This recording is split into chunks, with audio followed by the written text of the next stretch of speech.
really find the divine in water. And the woods is where I find the divine for me. It's a great place to just connect. I see him in my wife. My wife shows me a lot of God through her actions. So watching a gorgeous sunset. I see a lot of it in nature. I do a lot of walking. When people are at their best, I see divine in the world, yeah. Yeah, like my grandma, I can see it in her. I guess I find more divinity in nature than I do in anything else.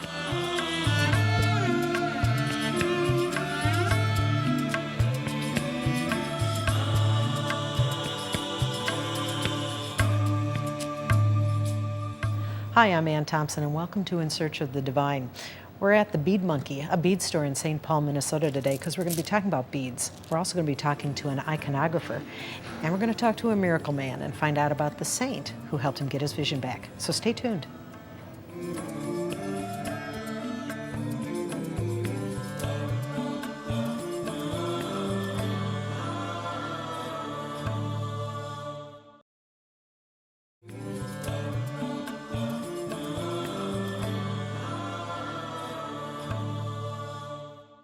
Kate Holmberg, a sister of St. Joseph of Carondelet, teaches English as a second language, but she also paints icons.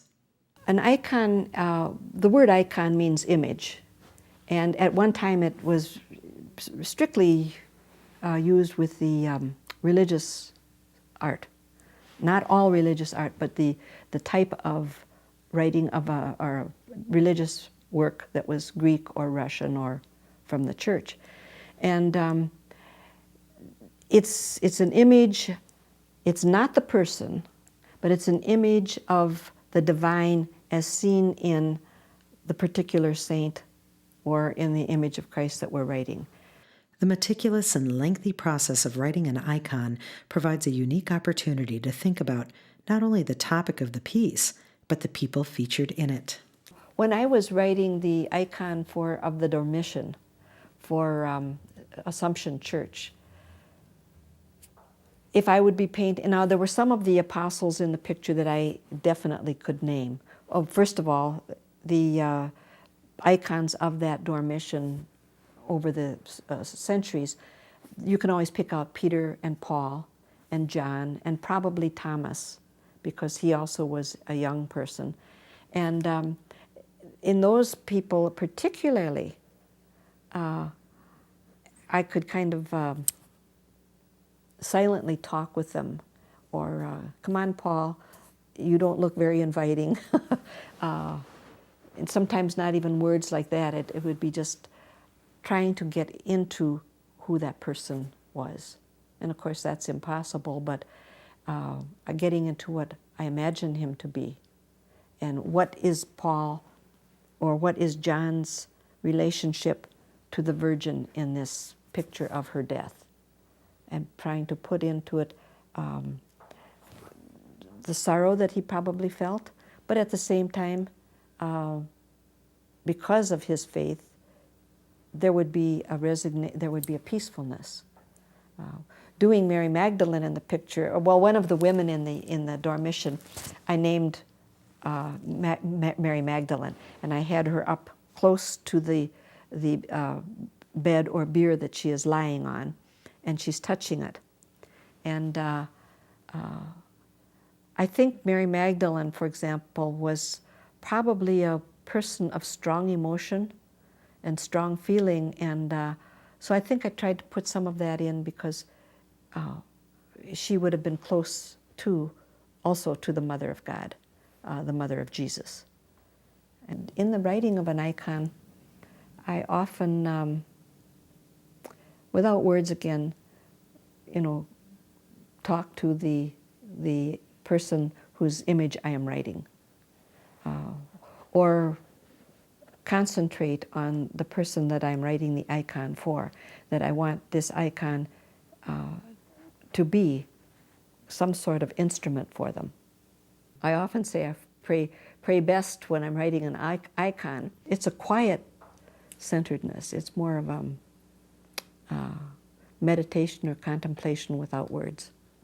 While the process of writing an icon provides an almost ongoing interaction with the divine, something interesting happens as the project nears completion. In painting, in writing an icon, I'm most aware of the divine when it's close to the end of the icon and it's suddenly, close to the end of the writing of the icon, and suddenly that icon becomes almost like a being. It comes alive, and it's separate from me. It's almost as though I would say, I didn't do that. There's something else that is behind the hand that writes the icon. Sister Kate lives with her sibling, Ansgar, who is also an artist and a sister of St. Joseph of Carondelet. We'll meet her next time on In Search of the Divine. Coming up. What happened? I said, well, I just said a prayer in the church, and she said, well, that's a miracle. So, not knowing any better, I said, sure, yeah, I guess it is. It's a miracle to me.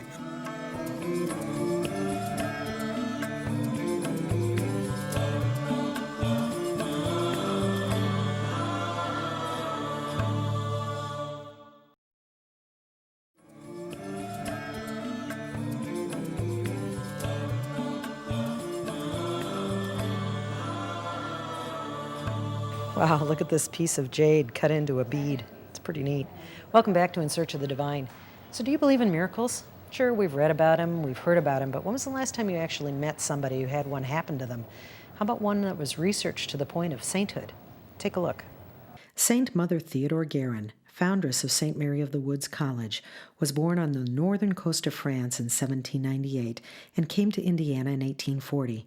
Her health wasn't good, and she encountered plenty of challenges: frontier living, limited financial resources, a fire that left her community impoverished, and a bishop who locked her in a room, released her from her vows, and banished her from the diocese, torment that only ended when he resigned from his position. Through all the challenges, it is Saint Mother Theodore Guerin's undying faith that stands out. She wrote to the sisters, "What do we have to do to become saints? Nothing extraordinary, nothing except what we do every day, but do it with great love." That was her definition of sainthood, and I think it's a very apt one. Sister Marie Kevin, who is a member of the very community St. Mother Guerin founded, has worked tirelessly on the long and involved process it takes to have someone named a saint in the Catholic Church. Included in the process are requirements for proven miracles. We really don't believe that the saints of themselves can work miracles, but the Church requires that there be 2 instances where someone prays through the intercession of a holy person, and some healing takes place that has no medical explanation, and that's called a miracle. The first miracle attributed to St. Mother Guerin occurred in the early 1900s and involved a sister healed of a cancerous tumor. The second one involved an employee of the Sisters of Providence. One day in the year 2000, I was walking down the hallway and one of the sisters met me and she said, "Did Phil tell you about his eyes?" And I said, "No." Phil McCord is our facilities manager. He's a Purdue graduate, civil engineer. Phil had had cataract surgery on both eyes. They did the first eye, and that eye healed quickly and completely. No complications, no problems. But when the doctor operated on his second eye, his eye began to swell and droop. It was red. It was painful all the time, he said, and he couldn't see. He went back to the surgeon 10 times for treatment. And after the 10th time, the surgeon said, "I'm sorry, but there is nothing more that I can do, but I'm going to send you to Indianapolis to a specialist." When he went there, the doctor examined him and he said, "You need a cornea transplant," but he said, "Given the condition of your eye at this point, that would be a very risky thing to do." He said, "You could lose your sight. It could even cause death." And he said, "I want you to go home and talk to your wife." His wife is a registered nurse. She said, "We need to wait." Frankly, I didn't want to do the surgery. I just I had to do it. It was really the only option. One particular day, as I was walking back down the corridor alongside the church, I heard the organ playing. I just needed a little peace and quiet, so I went into the church, sat down, and began to think about the situation. I hadn't really intended to, but as I was sitting there in the quiet, it came to me. So it also came to me that maybe a prayer would be in order. So as I began to, let me back up a minute. When I pray, I'm not a formal prayer. He used to say, I'm not, one pastor that we had, I'm not a good prayer, I try. He said, hey, trying's praying, that's good enough. Do what, it's the act of trying that's important. So I have these conversations with God, if you will. So I began thinking about it. And finally, I remember thinking, God, if I don't think I can do this. I normally try to take care of things myself. I don't ask for a lot. You know, I figure God's busy, right? So,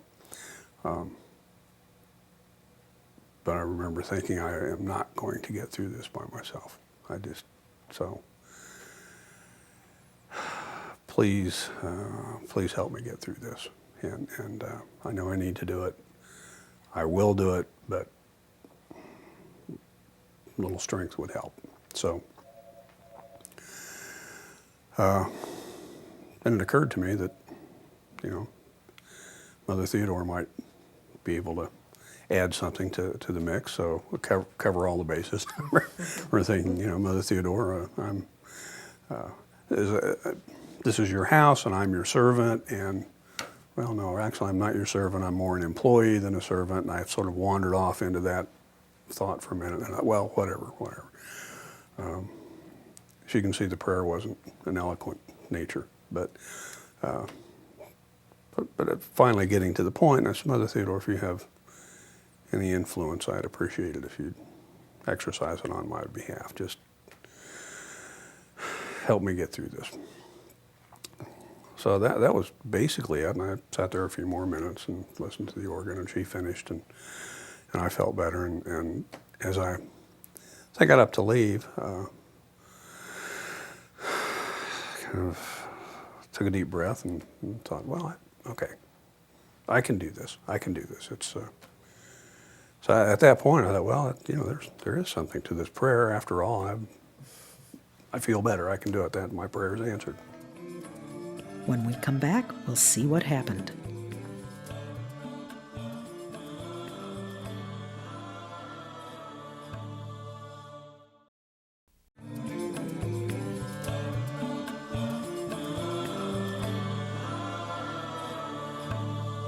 Welcome back. Having experienced complications from eye surgery, Phil McCord was facing the prospects of permanent blindness until he asked for help through prayer. First I noticed anything being different, the next morning I was taking my morning ablutions, if you will. As I was looking in the mirror, I looked at my eye in the mirror, and there was never any discomfort particularly with it, but there was a certain heaviness to that side of my face and under my eye, and it sort of drooped a little bit, and the eyelid drooped a little bit. Well, that was gone. So I mentioned it to Debbie, my wife. So she looked at it. Yeah, it looks better. It's not bloodshot. It's not as red. So we really, frankly, didn't think anything about it. About 2 weeks later, I guess it was, I had my follow-up appointment with the surgeon. He said, well, how's the eye? I said, it might be wishful thinking, but, you know, I think it's better. You know, so he swung the microscope, ophthalmoscope in front of my eye and looked, and I went kind of, So he looked over at the chart, and he looked back, and looked over at the chart. I said, so what? And he said, well, you're right. It is better. Well, hallelujah. Is it better, like, we'll wait to see if we need surgery? He said, no. He said, you don't need surgery. I said, well, okay. he said, what did the doctor, my local doctor, do? I said, well, he didn't do anything. I haven't seen him since last time I saw you. So he said, well, what'd you do? Like I could do anything. So I said, well, I said a prayer. How's that? He said, well, whatever happened, it worked. So I said, well, that's all well and good, but I still can't see. He said, yeah, but the edema is gone. He said, what you've got is a little bit of the old cataract in there and a little bit of protein buildup around the new lens. He said, refer you back to your doctor, a little YAG laser treatment, take care of it. You'll be fine. I made an appointment with my local physician. Saw him, he looked at it, said, well, that's interesting. What did the specialist do? So he didn't do anything. He referred me back to you. Same question. He said, well, what did you do? I said, I said a prayer. That, that's the only thing that happened. Said a prayer, it got better. So I said, he mentioned that you could do a laser treatment and that would restore the vision. He said, sure. Laser room was free. We went over and they did a procedure. They just sort of take a grid pattern and punch holes with a laser through this tissue. 10 days, 2 weeks later, final follow-up, 20/20 vision in that eye. And it's been that way ever since. Phil's miracle put into process the next phase of Mother Guerin's journey to sainthood. It was a journey that culminated in October 2006. By the way, you might be interested to know that Phil doesn't think of himself as a very good prayer, isn't a regular churchgoer, and isn't Catholic. Of all the people in the world and all the needs of all the people in the world, why would I be granted a favor like this? So Jenny and I were discussing it one day, and she'd asked me kind of a similar thing that, well, how's this changed your life? And I talked to her. I said, I'm having trouble getting over this. And she said, there's nothing to get over. It's a gift. It's an act of love. There's no expectation. There's no quid pro quo. Accept it for what it is. I love a good love story with a happy ending. After this break, we'll get back to the beads.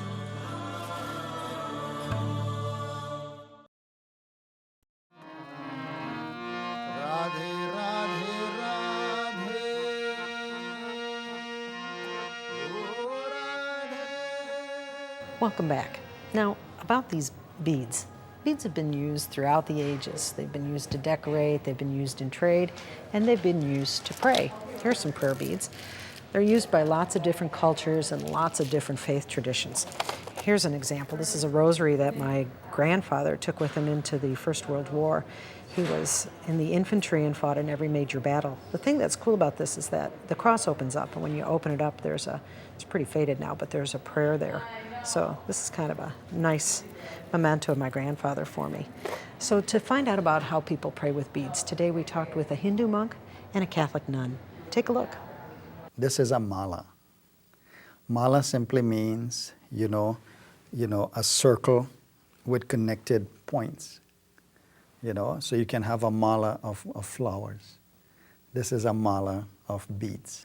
Now these here contain 108, beads stringed together.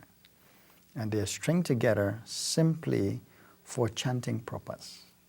108 is it's an auspicious number. And why that is so, it is the oneness of God as that one. And the 0 means the existence between everything else in the space-time. And then the 8, they're part of the integral human elements, the senses, the mind and everything. When those are all merged together, that's when the samadhi or the unity has come, total unity. Right? So same when we bring our consciousness to that point, we know everything is guided by the God. Even without the God, our breath is impossible. So in this way, we dedicate back all our activities to that one. And yes, mala is an integral part in doing that.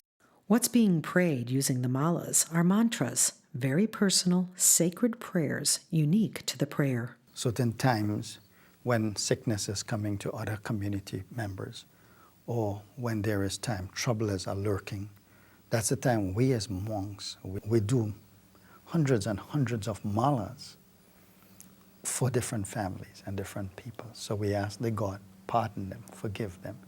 May their life be fruitful and fulfilling. It's only a tool to help you get. In the Roman Catholic tradition, rosary beads can be used simply as a means of tracking prayers, or, as Visitation Sister Jane de Chantal explains, they can be used as a multifaceted way to contemplate the life of Jesus. Well, a rosary is a string of beads, really, and it's a means of praying. And it has a crucifix and a certain number of beads. Usually one rosary, what we call one rosary, has 5 decades. It's called a decade because there are 10 beads. And then in Our Father and 10 more, so we have 5 decades on this part of the rosary. See, it originated when people couldn't read. There were 150 psalms, so for each psalm they'd say a Hail Mary. The Hail Mary, in case someone doesn't understand what it is, it's the words of the angel. The angel Gabriel came to Mary. So he came to her, said, Hail Mary, full of grace. He addresses her as full of grace. The Lord is with you. Then when Elizabeth meets Mary, she says, Blessed art thou among women, or blessed are you among women, and blessed is the fruit of your womb. And then we added the rest, Holy Mary, Mother of God, pray for us sinners, now and at the hour of our death. Some Catholics pray the rosary regularly, using it to guide them through a series of memorized prayers, including the Our Father, Hail Marys, and others. As people say the rosary, they can focus on one of 4 categories called mysteries. Each decade within that mystery represents some specific aspect of Jesus' life. A mystery is a concentration on a particular aspect of Jesus' life. And so we take different times. For instance, the first mystery we call the joyful mystery, be a whole rosary of that. We think about Jesus' early beginnings. And then you go on to the next mystery, which would be the new mysteries that Pope John Paul put in, the luminous. You know, where Jesus grows up and he becomes active. It's called luminous because light is beginning to shine. Then you move on to the sorrowful mysteries. So you have the whole life of Jesus in the rosary.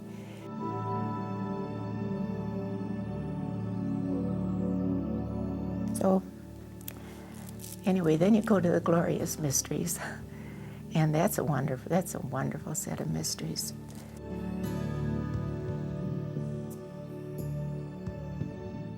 While not all Catholics pray the rosary, it does represent a rich heritage of Catholic thought and prayer. I say 2 rosaries a day, and sometimes I say them in pieces, and sometimes I pray them in the chapel, and sometimes I pray them lying down when I'm resting. Oh, the rosary is so very important to me. I have grown to just absolutely love it. And you thought beads were just for window dressing. That's all we have today. Thanks for watching, and we'll see you next time on In Search of the Divine.